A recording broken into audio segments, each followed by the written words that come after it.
네, 주간 이슈픽 국회 방송의 김동길 기자와 함께합니다. 김 기자 어서 오십시오. 안녕하세요. 네, 첫 번째 이슈픽부터 바로 살펴보겠습니다. 네, 속도전 무슨 뜻일까요? 네, 지난주 수요일 이재명 대통령이 당선과 동시에 업무를 시작했는데요. 네, 민생 경제 회복 등 이제 산적한 해결을 위해서 그야말로 속도전을 펼치고 있는 모습이어서 주간 이슈픽의 첫 주제를 속도전으로 정해봤습니다. 네네. 먼저 김민석 국무총리 후보 임명 동의안이 지명된 지 6일 만에요. 지난 10일 국회에 접수가 됐습니다.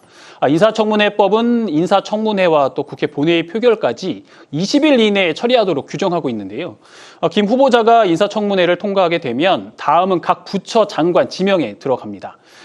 그렇기 때문에 7월 시작 전에 진용을 갖추겠다는 의지로 풀이가 되고요. 네. 또 김 후보자 청문회는 20일과 23일 이틀간 진행하는 것으로 현재 협의가 되고 있는 것으로 알려졌습니다. 그렇군요.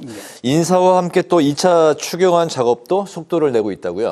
네, 이 대통령이 선거운동 기간 또 취임과 함께 이제 민생 경제 회복을 위한 추경을 내내 강조를 했었는데요.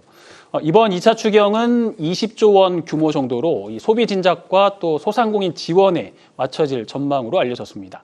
지난 9일 이재명 대통령이 비상경제점검회의를 주재하면서 경기 회복과 소비 진작 차원에서 속도감 있게 추경을 편성하라 이렇게 지시가 있었고요.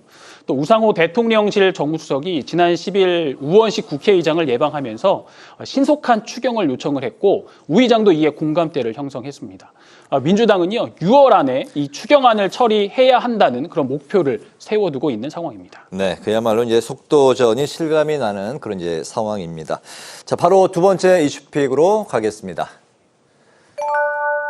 네, 김병기 대 물음표 퀘스천이네요. 네, 그렇습니다. 집권 여당의 새 원내대표로 3선의 김병기 의원이 선출이 됐습니다. 네, 오늘 선출됐죠? 네, 이제 다음 주 월요일인 16일에 네. 그의 카운터 파트너가 될 국민의힘의 새 원내대표도 선출이 되는데요. 네. 그래서 누가 될지 여기에 대한 관심이 좀 많이 모아지고 있는 상황입니다. 네, 22대 국회가 이제 작년 4월에 이제 선거가 있었고 이제 5월 말에 이제 시작이 됐는데 국민의힘 같은 경우는 벌써 이제 세 번째 원내대표 선출이 되네요. 네, 맞습니다. 22대 국회 첫 원내대표는 추경호 의원이었습니다. 윤 전 대통령 탄핵안이 지난해 12월 7일로 기억을 하고 있는데요. 국회 본회의를 통과하자 이제 자리를 그만두게 됐고요. 네. 이어서 5선의 권성동 원내대표가 국민의힘을 이끌어 왔습니다. 군 원내대표가 이제 이번 대선 패배에 책임을 지고 사의를 표명하면서 이번 새 원내대표를 선출하게 되는 상황이 된 건데요. 국민의힘은 내일 하루 후보자 등록을 받게 됩니다.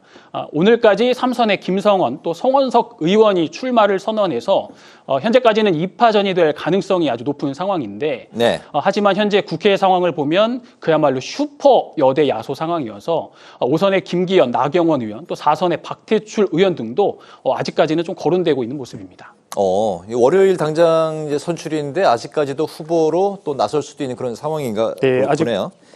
불출마를 선언한 상황이 아니어서 이름들이 거론되는데 김도우 의원 같은 경우는 이제 불출마 선언을 했는데 조금 전에 말씀드렸던 의원들 같은 경우는 아직까지 그런 반응이 없기 때문에 네. 조금의 가능성은 있지 않겠느냐라는 일각의 시각들이 있습니다. 네, 월요일 상황 국민의힘 원내대표 누가 선출될지 또 지켜보도록 하고 마지막 세 번째 이슈픽 살펴보겠습니다. 네, 국회 담장. 네. 이곳 담장이네요. 우리가 있는 스튜디오의 국회. 네, 담장. 맞습니다. 네.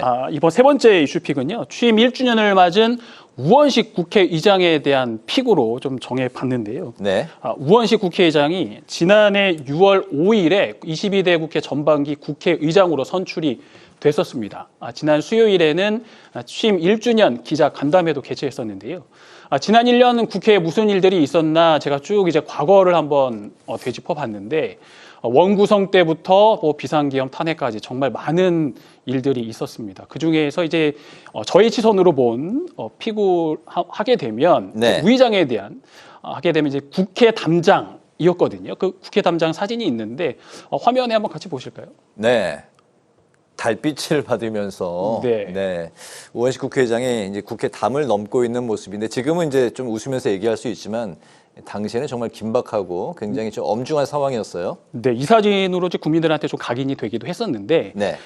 이 사진은 이제 아까 말씀하신 것처럼 윤 전 대통령이 비상계엄을 선언을 하고 국회를 경찰이 통제를 하자 이제 우 의장이 국회 경내에 진입하기 위해서 저 담을 넘는 사진이었거든요. 네.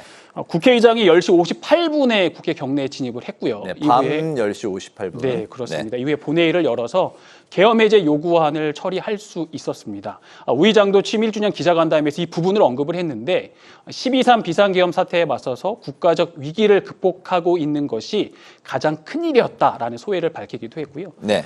또 여러 발언들이 있었는데 그중에서 제 가슴속에 좀 다가온 말이 있었습니다. 그 발언을 보면 네. 현장에서 민주주의와 민생을 지킨 국회의장으로 평가하고 싶다 이 발언이었는데요. 한번 직접 들어보시면 좋을 것 같습니다. 네. 들어볼까요? 현장 속에서 민주주의와 민생을 지킨 국회의장으로 평가받고 싶은 것입니다. 여의도 담장안이 아니라 국민들 속에 있는 국회로 진화하기 위해서 앞으로도 최선을 다하겠습니다. 네. 벌써 이제 1년이 지났고 앞으로 이제 남은 임기가 또 1년이 남았는데 앞으로 우원식 국회의장의 행보에 기대를 해보겠습니다. 주간 이슈픽 김동길 기자와 함께했습니다. 말씀 잘 들었습니다. 고맙습니다.